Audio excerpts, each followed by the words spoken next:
হ্যাঁ, শিব আর দুর্গার মধ্যে ঝগড়া হয়েছিল, বিবাদ হয়েছিল। হ্যাঁ, স্বামী স্ত্রীর মধ্যে যদি ঝগড়া হয়, সেই ঝগড়া বেশিক্ষণ রাখতে হয় না। মাগো, স্বামীর সঙ্গে একটু যদি ঝগড়া হয়, বিবাদ হয়, তাহলে বলবেন আমি বাবার বাড়ি চলে যাব। হ্যাঁ, একটু যদি কিছু হয় তাহলে শুধু একটা কথা শোনাবে, তোমার সঙ্গে যদি আমার বিয়ে না হইতো তাহলে আমার সব থেকে বেশি ভালো হতো। বাবা বাবা, হ্যাঁ, তোমার সঙ্গে বিয়ে না হলে সব থেকে বেশি ভালো হইতো, মানে অন্য জনের সঙ্গে বিয়ে হলে তো খুব সুখে থাকতো। ভালো, হ্যাঁ, এটা কি, তাই না?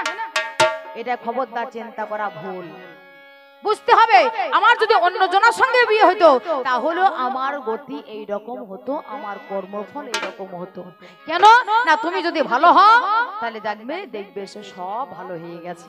হ্যাঁ, তাহলে তোমার সঙ্গে একটু ঝগড়া হয়েছে, বিবাদ হয়েছে বলে আমি বাবার বাড়ি চলে যাব, থাকো তুমি তোমার সংসার নিয়ে। বাবার বাড়ি কে পুষবে? একদিন ভাব দেবে, দুদিন ভাব দেবে, 3 দিনের দিন বলবে তুই বাড়ি যা। রাজারা হাতি পুষতে পারে কিন্তু বিটি পুষতে পারে না।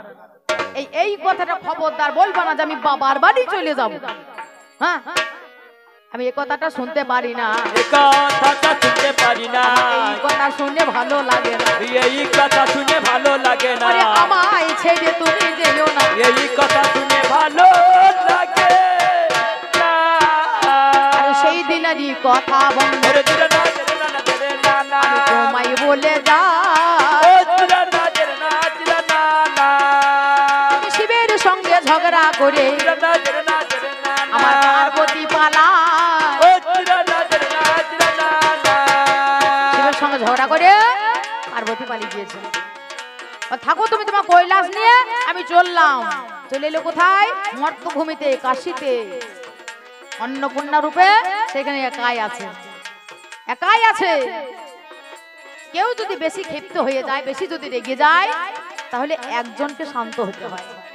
সংসারের মধ্যে যদি মহাদেব এটাই শিক্ষা দিয়ে গেলেন, তিনি সত্যম, তিনি শিবম, তিনি সুন্দরম। যাহা সত্য তাহাই শিব, যাহাই শিব তাহাই সুন্দর। তার পরনে বাঘের ছাল থাকতে পারে, ছাই ভস্য গায়ে বাঁকা থাকতে পারে, কিন্তু তার মতো সুন্দর এই জগতে আর কিছু হতে পারে না। যার জন্য তিনি চিন্তা করলো, তিনি জগৎকে বুঝিয়ে দিল যে সংসারে যদি স্বামী স্ত্রী দুজনের মধ্যে যদি দুজনেই যদি বেশি রাগী হয়ে যায়, তাহলে সংসার কিন্তু একে একে একে একে ঘুণ ধরে যায়, সংসার বিচ্ছেদ হয়ে যায়। সে মেয়ে মানুষ হয়ে সে যদি ঝগড়া করছে, সে যদি রাগ দেখাচ্ছে, আমি পুরুষ মানুষ হয়ে আমাকে সেই রাগটাকে কমানো দরকার আছে। সে আমাকে ত্যাগ করে দিয়ে চলে গিয়েছে, আমি যদি এবার নিশ্চিন্ত ভাবে তুমি আসবে না, এসো না, এইভাবে যদি আমি কৈলাসে বসে থাকি, তাহলে জগতের মানুষ কোনো শিক্ষা পাবে না। আমি যাব, আমি এমন ভাবে যাব যেন আমাকে দেখলেই সে বলে এসো, তুমি আমার বুকে এসো। হ্যাঁ, তার জন্যই আমি গিয়েছিলাম কৈলাস ত্যাগ করে, আমিও বিশ্বনাথ রূপ ধারণ করে অন্নপূর্ণার দরজায় গিয়ে হাজির হয়েছিলাম। ভিক্ষা দাও গো আজ আমারে, ভিক্ষা দাও তুমি আমারে, আমার প্রেম ভিক্ষা চাই, তোমার প্রেমে প্রেমিকি আমি, আর কিছু না চাই। তাহলে এইখানে তোমার কাছে যদি আমি ছোট হই, তাহলে আমি ছোট। আমি তোমার কাছে ভিক্ষা চাইতে গিয়েছিলাম, আমি কোনো অন্ন ভিক্ষা নয়। কেননা মহাদেব যার ঘরে আছে অন্নপূর্ণা, তাকে কোনোদিন অন্নপূর্ণা তারে ভিক্ষা দিতে হয় না। আমি তোমার কাছে, আমি প্রেম ভিক্ষার জন্য আমি তোমার কাছে গিয়ে হাজির হলাম। দাও দাও তুমি আমার, তোমার সেই প্রেম ভিক্ষা। এই ভিক্ষা চাইয়ে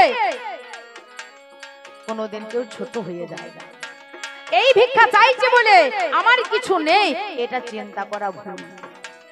সেই কারণে তোমার গারে আমি চলে যাই। ত্রেতা যুগের মাঝখানে রাবণ রাজা হয়, রাবণ রাজা সীতার দ্বারে ভিক্ষা চেয়েছিল। অবশেষে কেন আজ আমায় খুলে বলো, শোনোই আমার নারী জাতি তোমায় কইয়ে যায়। রাবণ জাতে মাতা সীতা তিনি কে বা হয়? রাবণ জানে মাতা সীতা তিনি কে? ভগবান রামচন্দ্র তিনি হচ্ছে সেই নারায়ণ, আর সীতা মাতা তিনি হচ্ছে স্বয়ং লক্ষ্মী। তাই নারায়ণকে পাওয়ার জন্য আমি লক্ষ্মীর দ্বারে আমাকে অবশ্যই যেতে হবে।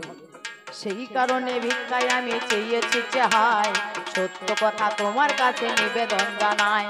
দাপর যুগের মাঝখানেতে কৃষ্ণ গুণধন রাধা রানীর কাছে হাজির হলো গো এখন। আমার কাছে গিয়ে কৃষ্ণ অমনি হাজির হয়, চরণ ধরে তিনি নিবেদন জানায়। শোনো শোনো রাধা রানী যোগ গুণমণি, একবার মান তুমি ভানাও না এখনই। ওই মান ভিক্ষা তুমি আমায় যে দেবে, অবশ্যই মান তুমি আজকে কমাবে। মান করো না কো রাধা রানী হাই, এই কারণে চরণেতে গোবিন্দ ধরয়। গোবিন্দ চরণেতে তিনি ধরেছিল, আর তিনি করো জোরে সেদিন বলেছিল রাধে। রাধা রানী এবং কৃষ্ণ এরা কারা? এরা কে? এরা হচ্ছে রাধা কৃষ্ণ এক আত্মা। রাধা কৃষ্ণ এক আত্মা, দুই দেহ ধরি অনন্য বিলাস রস আস্বাদন করি। এদের এক আত্মা, দেহটা ভিন্ন। কেন ভিন্ন হয়েছে না? জগতের মাঝখানে জীবকে শিক্ষা দেওয়ার জন্য। প্রেম কি, রস কি, রসতত্ত্ব কি, প্রেম তত্ত্ব কি, সেই প্রেম তত্ত্ব বুঝিয়ে দেওয়ার জন্য রাধারানী কৃষ্ণ থেকে বিচ্ছেদ হয়ে তিনি রাধা রূপ ধারণ করলেন। আর কৃষ্ণ সে গোবিন্দ ভগবান, সে কৃষ্ণ রূপ ধারণ করে লীলাময় জগতে সে লীলা করতে এলেন। রাধারানী মান করেছে, রাধারানী মান করেছে, কৃষ্ণ অনুরাগে রাধারানী মান করেছে। সেই কারণে কৃষ্ণ গিয়ে রাধারানী মান ভাঙাবার জন্য গিয়ে চরণের তলে পড়েছিল আর বলেছিল, তুমি তোমার ওই মান ভিক্ষা তুমি আমাকে দাও। রাধে তুমি মান করো না, তুমি তোমার মান ভাঙাও। আমি আছি বলে তোমার মান দেখছে। আমি যেখানে তোমার মান অভিমান সেখানে, আমি যেখানে নেই নারী তোমার কোনো মানও নেই অভিমানও নেই। বাবা বাবা, তাহলে মান অভিমান কার উপরে হয়? মান অভিমান স্বামীর উপরেই হয়। তাই আমায় যদি তুমি মান করে, আমায় যদি তুমি তাড়িয়ে দাও, তোমার মান কেউ দেখবে? তোমার রাগ কে দেখবে? কে কার রাগ দেখে? হ্যাঁ মাগো, কে কার রাগ দেখে? কেউ কারো রাগ দেখবে না। আমি ছাড়া তোমার মানের কোনো মূল্য থাকে না। তার জন্যই তো রাধারানীকে বলেছিল, রাধে রাধে ওরে নারীরা তো মানে ভালো নয়, ওরাই কিশোরী, ওরাই কিশোরী গো রাধে, ওরাই কিশোরী। নারীরা তো মানে ভালো নয়, ওরাই কিশোরী। নারীরা তো মানে ভালো নয়, ওরাই কিশোরী। নারীরা তো মানে ভালো নয়, ওরাই কিশোরী। যার মানে মানে তারে করিস অপমান, বল এ মানের কি বা মান? আমার মান কার জন্য? আমার স্বামীর জন্য। তাকে যদি আমি অপমান করি তাহলে এ মানের কোনো দাম থাকে না, কোনো মূল্য থাকে না। রাধে তোমার ওই যুগল চরণে তুমি আমাকে দাও। সরগরল খণ্ডলং বমৌ শিরসি মণ্ডলং দেহি পদপল্লব মোদারমে রাধে, তোমার যুগল চরণে আমি মাথায় নিলাম, আমি ওই যুগল চরণ মাথায় দেওয়া খানি। এই বলিয়া মানে ভিক্ষা সেদিন দেখো চাই, রাধারানী মানে করে তুমি রইও নাই। তাই আমি কৃষ্ণ ভগবান হয়ে আমি কি করিলাম? আমি দেখো সেই দিন নারীর মান দিয়েছিলাম। তাই যে বা সুপুরুষ হয় এই যে জগতের মাঝারে নারীকে মান দিয়ে থাকে, দেখো বিচার করে। তাই আমি তোমার মান দিয়েছি বলে হারে যাই, সেইখানেতে ওগো নারী তুমি ভেবো নাই আমার কিছু নাই। দেখো এই জগতের মাঝারে তাইতে তোমায় পাইয়ে ধরি, দেখো বিচার করে। এই জগৎকে শিক্ষা দেবার করে কি কর্ম করিলাম? আমি তোমার চরণেতে সেদিনে ধরেছিলাম। তাইতেই আমি তোমায় বলে আজ বলে যাই, আমি যুগে যুগে তোমার আমি চরণেতে রই। আমি তোমার মান ভিক্ষা চাইতে গেলাম, মান ভিক্ষা চাইতে গেলাম, মান ভিক্ষায় আমি চেয়েছিলাম, মান ভিক্ষায় আমি চেয়েছিলাম। আমি তাইতে তোমার চরণে ধরিলাম, মান ভিক্ষায় আমি চেয়েছিলাম, আমি আমি আসিব যাইব ও চরণ সাধিব সাধিব বনের সাদা আমি জনমে মরমে ওরাঙা চরণে প্রেমেতে থাকিব বাধা আমি চিরকাল আমি তোমার প্রেমে বাধা হয়ে থাকব রাধে আমি আমি তোমার এই প্রেম আস্বাদন করতে পারি না তাই তোমার এই মান ভিক্ষা আমি চাইতে এলাম সেই কারণে তোমার কাছে আমি বলে যাই কলিযুগের মাঝখানেতে নামে রূপ গোস্বামী হয় মীরাবাইয়ের কাছে গিয়ে রূপে অমনি হাজির হলো ভিক্ষা দাও বলে দেখো দাঁড়ে দাঁড়াইলো সেই দিন রূপ গোসাই কি ভিক্ষা চাইতে গেল রূপ গোস্বামী তিনি একজন গৌর ভক্ত ছিল কিন্তু রূপ গোস্বামী জানতে পারলো যে মেবারের মহারানী মীরাবাই সে কৃষ্ণ অনুরাগী সে কৃষ্ণ ভক্ত সে কৃষ্ণ প্রেমের অনুরাগী তাই কৃষ্ণ প্রেম কি সেইটা আস্বাদন করবার জন্য মীরার কাছে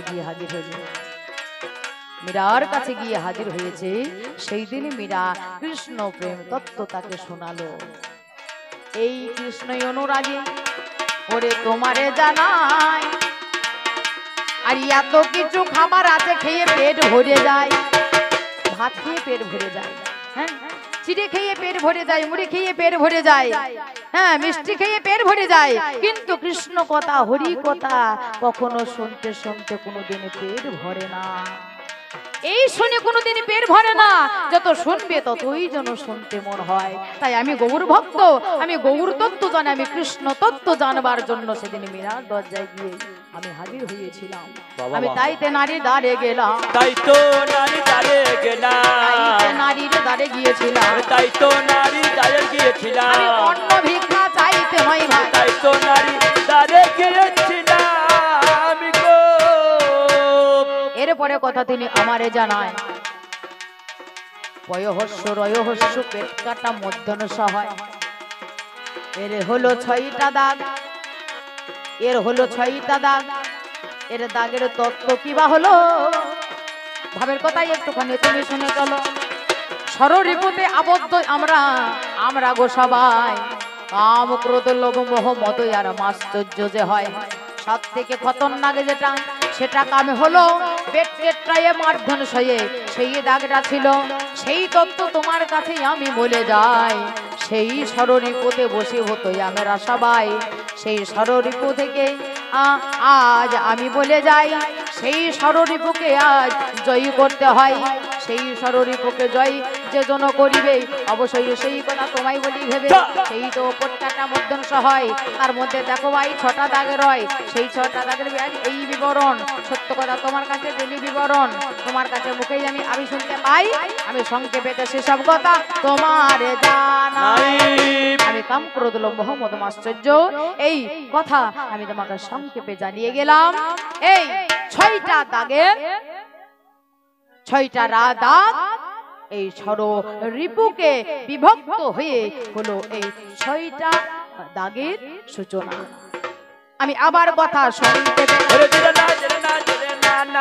আমায় বলে গেল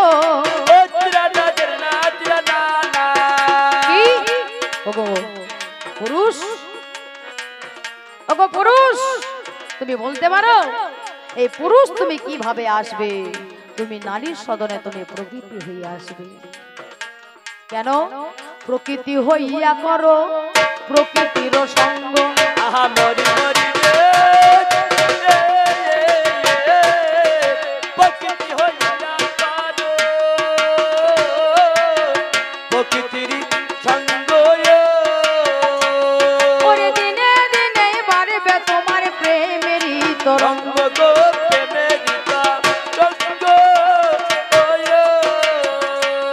তুমি কেন প্রকৃতি হয়ে আসবে তুমি কি পুরুষত্ব বাদ দেবে না আমার দেহটা পুরুষ হয়ে থাকলো তো কি হলো আমার দেহটা পুরুষ হয়ে থাকলে আমি পুরুষ হয়ে যদি যাই প্রকৃতির সদনে তাহলে কি হবে তাহলে কামনা সৃষ্টি হবে তাহলে কি হবে তাহলে আমার পতন হবে। আর আমি যদি নারী হয়ে যাই, একটা পুরুষের সঙ্গে একটা নারী যদি থাকে, তাদের কি হয়? তাদের মধ্যে কামনা বাসনা সৃষ্টি হয়, আর রাগ অনুরাগের সৃষ্টি হয়। কিন্তু একটা মেয়ের কাছে যদি একটা মেয়ে থাকে, তাহলে তাদের মধ্যে কোনো কামের বিকার হয় না, তাদের কোনো মনের বিকার হয় না। তাই আমি যদি পুরুষ রূপ ধারণ না করে আমি যদি মেয়ে রূপ ধারণ করে তোমার কাছে যাই, তাহলে আমাদের মধ্যে কামের বিকার হবে না। সেই জন্য মহাজন কর্ম দিলে প্রকৃতি হইয়া কর, প্রকৃতির সঙ্গ দিনে দিনে বাড়বে তোমার প্রেমের তরঙ্গ। গোপী ভাবে ভাবিত হলে, গোপী ভাবে ভাবাশ্রিত না হলে কোনোদিন গোবিন্দ দর্শন হয় না। সেই কারণে গোপী ভাব করই অঙ্গীকার, শোনো শোনো সত্য কথা আজ ও সমাচার। সেসব কথা তোমার কাছে আজ করি নিবেদন, তবেই হবে তোমার সেই ভজন সাধন, তবেই হবে তোমার ভজন।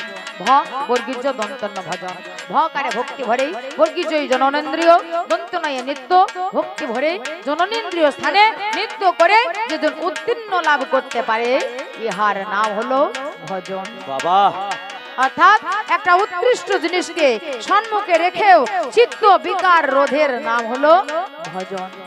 উৎকৃষ্ট জিনিস, একটা ভালো জিনিস, একটা লোভনীয় জিনিস, টাকা পয়সা, গাড়ি বাড়ি, নারী, মদ, ভালো জিনিস দেখলে আমাদের লোভ হয়। সেই লোভ থেকে যেন আমার মনের কোনো বিকার না হয়, তবেই তো হবে ভজন, তবেই তো হবে সাধন। অনুরাগের বাগানে ফুটিয়াছে ফুল, তাহে দেখে জোটে যতই অলিকুল। অনুরাগের বাগানে ফুটিয়াছে ফুল, তাহে দেখে যতই যত অলিকুল। অধিকাংশ ভ্রমর যারা হয়, তারা ফুলের মধু খেতে যায়। ভ্রমরের কাজ হলো ফুলের মধু খাওয়া, ফুলের মধু খেতে যায়, আর ফুলের উপরে বসে ফুলের মধু খায়, ফুলের গুষ্টি বিচে দিয়ে তারপরে বাড়ি ফিরে আসে। আর রসিক ভ্রমর যারা হয়, তারা ফুলের মধ্যে গিয়ে বসে, ফুল ফুটিয়ে ফুলের মধু শোষণ করে। অবশ্যই যেমনকার ফুল সেই রকম রয়ে যায়, বরঞ্চ ফুলের লাবণ্যতা আরো বেশি বেশি করে বৃদ্ধি পায়। ইহার নাম হলো ভজন। সেই কারণে তোমার কাছেই জানাই নিবেদন, সত্য করা আজই আমি দিলাম বিবরণ। তাইতে আমি তোমার কাছে আজ বলে যাই, অবশ্যই প্রকৃতির রূপ আমি যে ধরয়। এই দেহটা পুরুষ হয়ে জানিব থাকিবে, মনে যেন আমার প্রকৃতি ভাব হবে। নারী হচ্ছে তিন প্রকারে ভেবে দেখা চায়, একটা হলো নারী, নারী কিবা হয় দন্তনাকা রয় হর্ষই নারী, দন্তনাকা রয় দীর্ঘই নারী, দন্তনাকা রয় বেনের দীর্ঘই নারী, দন্তনাকা রয় হর্ষই নারী, যেটা আমি পারি না। মাই কাজটা করো তো, আমি এটা করতে নারী, মানে আমি পারি না। দন্তনায়িকা রয় দীর্ঘই নারী, যেটা আমার মা, মাসি, পিসি, ভাই, ভগ্নী এরা বসে আছে, এরাই হচ্ছে আমার সেই নারী। আর দন্তনায়িকার রয় দীর্ঘই নারী, যেটা হচ্ছে আমার দেহের মাঝখানে আছে নারী, যেটা পুরুষের মধ্যে আছে এবং প্রকৃতির মধ্যেও আছে। বাবা বাবা, সেই নারীর সাধন করি আমি। তাই হচ্ছে প্রকৃতি হয়ে করো প্রকৃতির সঙ্গ। সেই নারী কত নারী আমার দেহে রয়, সত্য কথা পাল্লা গাড়ি তোমারে জানায়। 3,72,000 আছে যোগ নারী, তার মধ্যে সর্বশ্রেষ্ঠ আমি বিচার করি। 64 নারী বাবা শ্রেষ্ঠ হয়ে যায়, তার মধ্যে 28 নারী শ্রেষ্ঠ হয়। 28 নারী শ্রেষ্ঠ মধ্যে 3 নারী হলো ইরা পিঙ্গলা আর সুষমা ভালো। বাম ভাগে ইরা দক্ষিণে আর পিঙ্গলা হয়, বাদগানেতে সুষমা জানের মহাদয়। সেই নারী আজ করে গোজন, সেই নারী সাধন করতে হয় সাধন। মেরুদণ্ডের বামে ইরা পিঙ্গলা, দক্ষিণে সুষমা নারী আছে ইহারও মাঝখানে। ইরা নারী চন্দ্র তুল্য তাহারও বদন, পিঙ্গলা সূর্য সমসন দিয়া মন।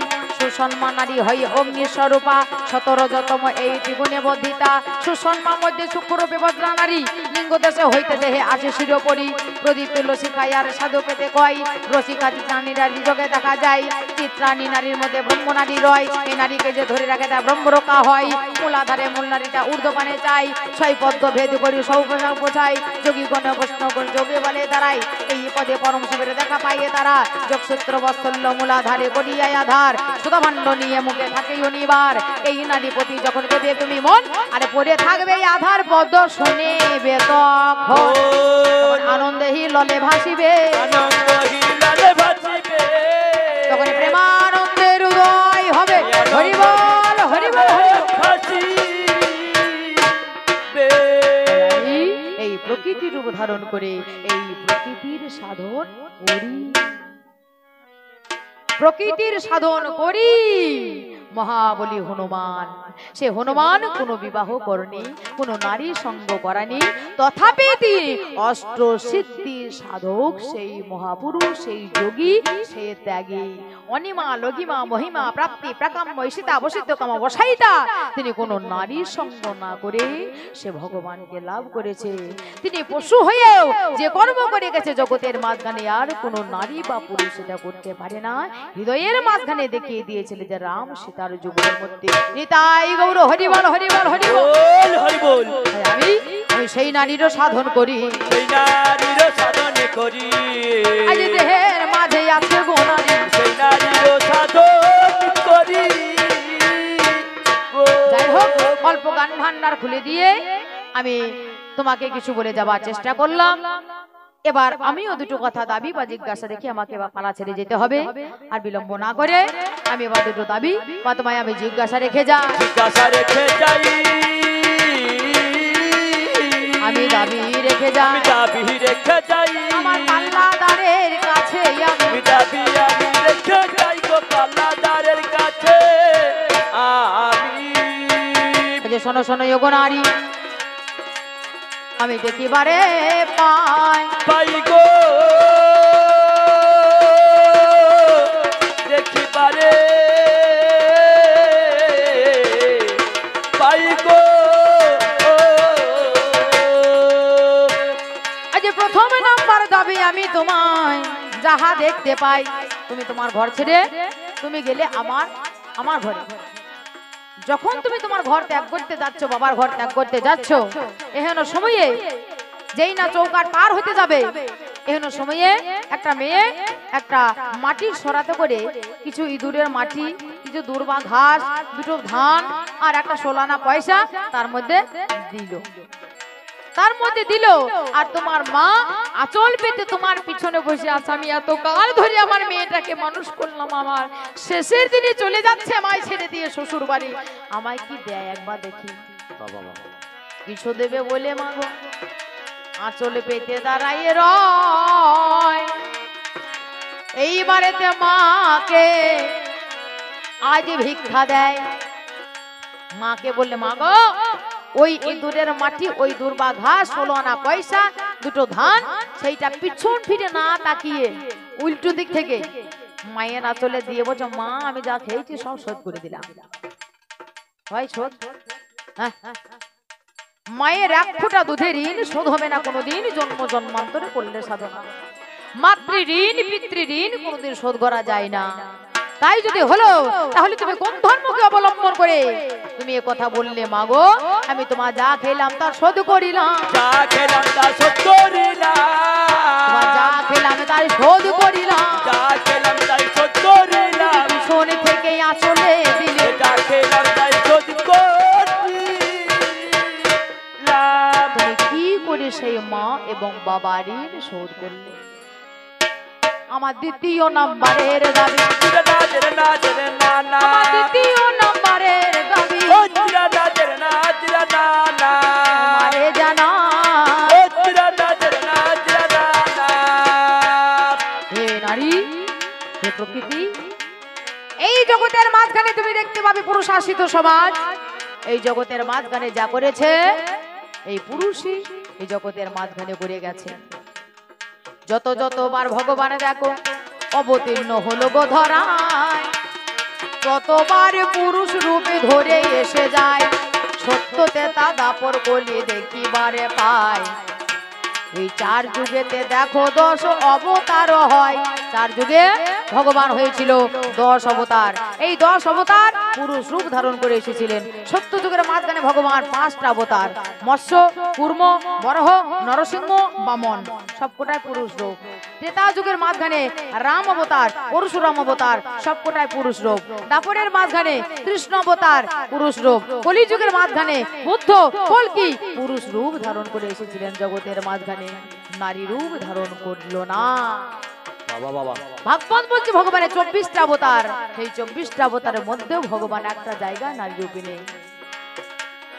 যত যত ধর্মই আছে আমি দেখিবারে পাই, হিন্দু ধর্ম, বৌদ্ধ ধর্ম, জৈন ধর্ম হয়, খ্রিস্টান ধর্ম আর জানি শিখ ধর্ম রয়, সমস্ত ধর্মে আজ প্রবর্তক কে হয়। সব ধর্মে প্রবর্তক দেখবেন পুরুষে, সব ধর্মে প্রবর্তক সে হচ্ছে পুরুষে। আমার গৌরাঙ্গ মহাপ্রভু হিন্দু ধর্মে প্রবর্তক হয়ে জগতের মাঝখানে তিনি হরিনাম প্রচার করে গেল। এই বিশ্ব জগৎ যত আছে নগরাদি গ্রাম, আমি সর্বত্র বিলাইব আমার মধুর হরিনাম। এই বৈষ্ণব সমাজ, হিন্দু সমাজ কে তিনি রক্ষা করলেন। ইসলাম ধর্মের প্রতিষ্ঠা করে গেছে, সেও কিন্তু মুসলিম, সেও কিন্তু পুরুষ জাতি। বৌদ্ধ ধর্মে সেও গৌতম বুদ্ধ, সেও কিন্তু পুরুষ হয়ে তিনি ধর্মের প্রচার করে গেছে। যত যত ধর্মের বা প্রচারক যে হয়, সবাই তো পুরুষ বটে তোমারে জানাই। নারী বলো কোন ধর্ম প্রচার করিল, ভাবের কথা একটুখানি তুমি খুলে বলো। কোন ধর্ম প্রচার তুমি করে গেলে হাই, একটু বিচার করে সেসব কথা বলো না আমায়। কোন ধর্ম প্রচারিলে, কোন ধর্ম প্রচারিলে, আজ বলো নারী আমায় খুলে, কোন ধর্ম প্রচারিলে। যত যত ধর্ম শাস্ত্র বলো, সমস্ত শাস্ত্র গ্রন্থ, রামায়ণ, মহাভারত, গীতা, ভাগবত, বাইবেল, পুরাণ, 4 বেদ, 14 শাস্ত্র, 18 পুরাণ এই পুরুষে রচনা করলো, যেটা হচ্ছে ধর্মশাস্ত্র। সেই ধর্মশাস্ত্র পড়ে আমরা উদ্ধার পাই।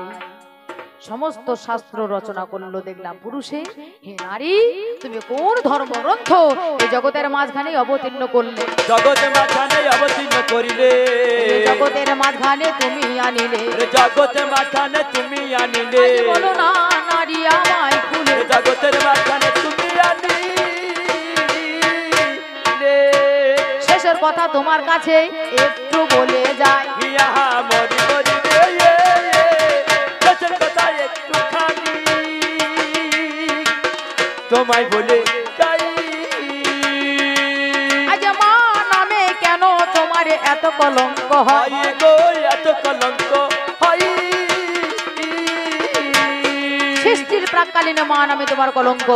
রাধারানী জন্ম হবার সঙ্গে সঙ্গে সন্তানকে জলে ভাসিয়ে দিল, যার জন্য ভগবান শ্রীকৃষ্ণ বলেছিল, মা হয়ে সন্তানকে তুমি জলে ভাসালে জগতে কেউ কোনোদিন তোমাকে মা বলে ডাকবে না। কেন মা নামে এত কলঙ্ক কিসে?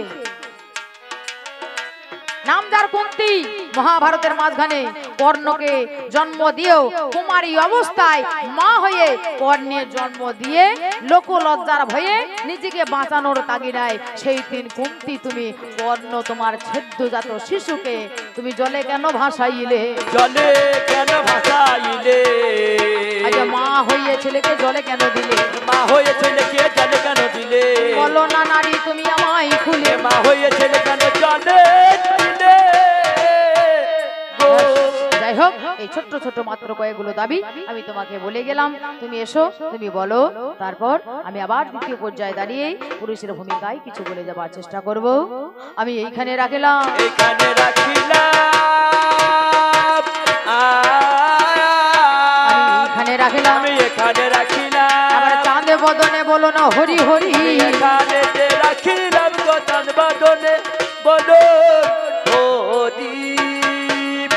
বলো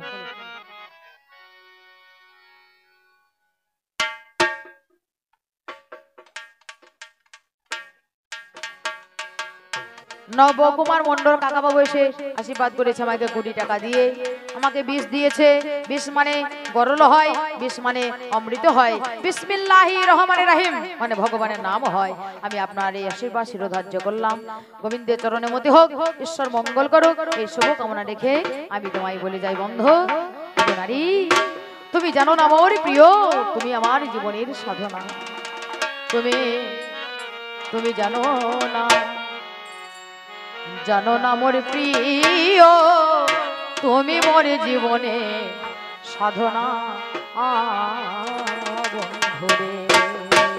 তুমি জানো না, আমি প্রথমে যেদিন দেখেছি তোমায় মনে আপন মেনেছি, তুমি বন্ধু আমারে মন মানো না, তুমি জানো না,